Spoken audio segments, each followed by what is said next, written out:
Pulitzer Prize-winning author and columnist at The Atlantic, Anne Applebaum. Great to be with you today, Anne. Thanks for having me. Why is authoritarianism so seductive in this environment today? Authoritarianism and the drive towards authoritarianism have, for the last 100 years, resulted from people who feel some kind of disappointment with democracy. Sometimes it's a personal disappointment, people who feel their political systems haven't delivered to them something that they want. And the book I published recently, I talk about people at the very high end of a number of societies, and journalists and political analysts and philosophers who felt that their systems weren't delivering something for them. But often it comes from a disappointment that's broader. My society isn't what I thought it would be. It's changed in directions that I don't like. I don't see myself represented in it. Of course, there are also, in every country, there are specific economic or political circumstances that drive people away from democracy or turn them against the system. But because this is now a pattern we can see across so many countries around the world, I think we can also make some broader generalizations about it. I mean, look, we live in a time when things are changing very, very fast. The economic situation is changing. There's sociological change. The role of women is changing. The role of marriage is changing. Families are changing. Demographics are changing. And for some people, that means that something has been left behind or lost. And very often, those are the people who are becoming disillusioned with their political systems. You mentioned that a lot of things are changing. And the one that is kind of noteworthy you didn't mention is the role of government. I mean, is that part of the problem? That so many things affecting people's lives are so different, and yet government doesn't seem to be able to respond adequately to the pace of change? Absolutely. I mean, one of the greatest changes is the change in the nature of information, the kind of interactions that we're used to having, the way in which we can now respond quickly to so many things. And in a world when, you can express your like or dislike for something by clicking a button online, or you can order a pair of shoes and they'll arrive tomorrow or maybe even this afternoon. The idea that, it takes months for the government to decide anything, that it takes weeks to form a government coalition, that issue after issue, and this is particularly a problem in the United States, is blocked in Congress because of procedural rules, because of the filibuster, because of the 50-50 split, that creates a huge amount of frustration in the sense that we're not going anywhere. Everything else happens so rapidly. Democracy requires all these compromises and changes, and it's very slow. And so, yes, the failure in many systems, sometimes it's about constitutional change. More often it's about change in the way, in the way government operates and in its effectiveness, and also in the way that government uses new technology. Very few governments have used the possibilities of online debate or consensus building software or other alternatives to social media to find ways to get their citizens to talk. And that means that the nature of conversation online and the nature of public debate are somehow out of joint. And I think that's a problem for most democracies. People could think we're talking about the United States primarily, but of course we're not. As some of the countries that have disappointed the most in their trajectories have been in Eastern Europe. You look at Poland today, you look at Hungary today. Could we even call those democracies in today's environment?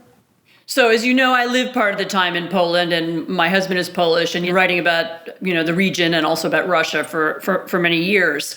I actually don't like the idea that what's happening in Eastern Europe is that different from what's happening in Western Europe. I mean, some of the argumentation that people make and so on is different, but it's more similar than you think. In Poland and Hungary, you have autocratic, authoritarian, populist political parties that have made arguments about, again, not so much about economic loss, because the story of Poland since 1989 is one of unbelievable success. I mean, Poland never had a recession, and yet there was a feeling of some that they were that they had lost something, or that something traditional about Poland was disappearing, or that demographic change, which in this case meant people emigrating rather than people immigrating, that young people were leaving. My town isn't the same kind of place that it used to be. This created a sense of discontent. But I still think that the biggest difference between Poland and Hungary on the one hand and, say, the kinds of authoritarian populist parties you find in Germany, France, Austria, and Italy is simply one of scale. I mean, they've won elections in Poland and Hungary. They haven't won them yet in Italy or Austria, but they might. And if they did, we might find the trajectory was quite similar. So again, in Eastern Europe, you can certainly point to countries where you do have a sense of something being missing. But I think it's a broader problem. I mean, actually, this will sound very bizarre, but the trajectory of events and the nature of political debate in Poland is amazingly similar in a lot of ways to the United States. The kinds of arguments that people make, the level of polarization. And you can see this impulse to destroy and undermine the institutions of democracy everywhere, and you can see a certain amount of popular support for it. And that, to me, means that we must be talking about a phenomenon that has a broader base. It's not just the U.S. and its, racist or Civil War legacy, and in Poland, it's not just communism and the legacy of authoritarianism. There are other things going on that we all have in common that is causing that's causing this phenomenon. I mean, you do sound more structurally negative about the trajectory that Europe is on. Do you think that Europe is on a trajectory towards failure? So I actually believe that pessimism and formal pessimism is irresponsible. I don't think someone like you or me is really in a position to tell lots of younger people that Europe is on a downward trajectory or Western civilization is in decline or American democracy is finished, because that's not really how history works. History is radically open, and many trajectories are still available to us depending on what people say.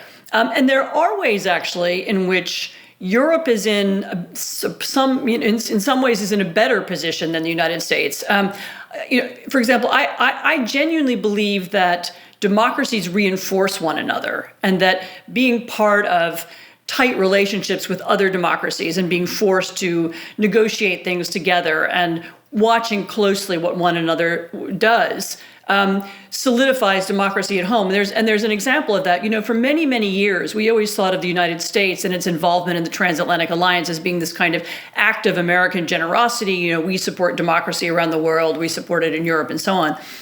In retrospect, looking back now over the Cold War, with some advantage of time, it's pretty clear that America's involvement in its sense of itself as the leader of the West, or rather the leader of the democratic world, also solidified democracy at home. It created this kind of civic religion around democracy, that it's something we need to protect. This is what our foreign policy is based on. This is who we are. This is our identity as a nation. This is what we're projecting around the world. That was really important for keeping Americans together and blocking the spread of this kind of the politics of identity in the United States, that, what matters is not that I'm American and I share this set of values, but that I'm a white American or I'm a black American, and therefore I have a different set of views. So the alliances of democracies, these international organizations that do still function in Europe, I think will help Europeans over the long term, even when they, seem to stumble a lot, from day to day. How much does it matter that the soon-to-be largest economy in the world, that thus far at least seems to be succeeding in terms of economic and political stability with a very different model, is China, for the arguments that you're making? Enormously important. In the long list of reasons why people are disillusioned with democracy, not just in the United States, but in other places, is that there is now a successful countermodel. The fact that there is now a Chinese system which can at least point to this record of continuous growth, and which looks at least for the moment very stable. And in particularly, it's a model for developing countries, and who seek similar growth rates. but it's even a challenge to Democrats in stable democracies like the United States and in Western Europe, simply because of its unquestioned success. I mean, there's another aspect of this that we haven't touched on yet, which is, and this is less China and more Russia, but the degree to which the big autocracies, and you can maybe throw Iran in there as well, now see it as part of their foreign policy, the need to undermine Western democracy. And so Russia has it's not even a secret anymore. I mean, it uses disinformation, it uses corruption, it uses business deals, it uses funding for radical political parties, tailored to particular countries, whether it's, support for Catalan separatism or the German far right. Russia Brexit. Brexit. It looks for whatever are the breaks or disagreements in any given country and then seeks to deepen those breaks. I mean, there certainly is this feeling of promoting moral equivalence amongst systems, and in the case of the Russians and Iranians, leaning into that and helping the process along, as it were. Yeah, no. I mean, the Russian argument is even a little more subtle. I mean, the argument of the Putin regime to its citizens is, okay, we're corrupt, but look how corrupt they are. They're just as corrupt as we are. Things are just as unfair over there.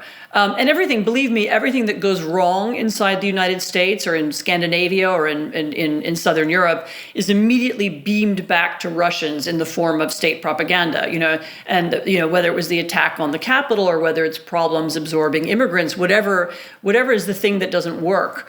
It's shown on Russian television. I mean, and it's used. So the Russians use it in both directions. And that's increasingly equivalent with Chinese state media as well. And here's the paradox, actually, and this gets us to a more interesting point, which is that even inside those systems, which both look actually pretty stable for the moment, the appeal of democracy and the kind of siren call of rule of law and the attractiveness even of Europe that we think is going so badly and it's all falling apart, even that is still strong enough that the governments in those countries feel the constant need to denigrate it to their own people. They are afraid of the appeal of these systems, and maybe they're right to be afraid. I mean, we've seen huge demonstrations, in Minsk, in Moscow, actually all over Russia, not to mention Hong Kong, and those were pro-democracy demonstrations. So even in places where autocracy is the strongest and apparently more successful, this appeal of democracy continues. I wanted to ask you about Navalny. What was your first thought when Navalny gets on that plane to go back to Moscow, knowing surely what he faced? Just tell me both emotionally and intellectually how you immediately responded to that.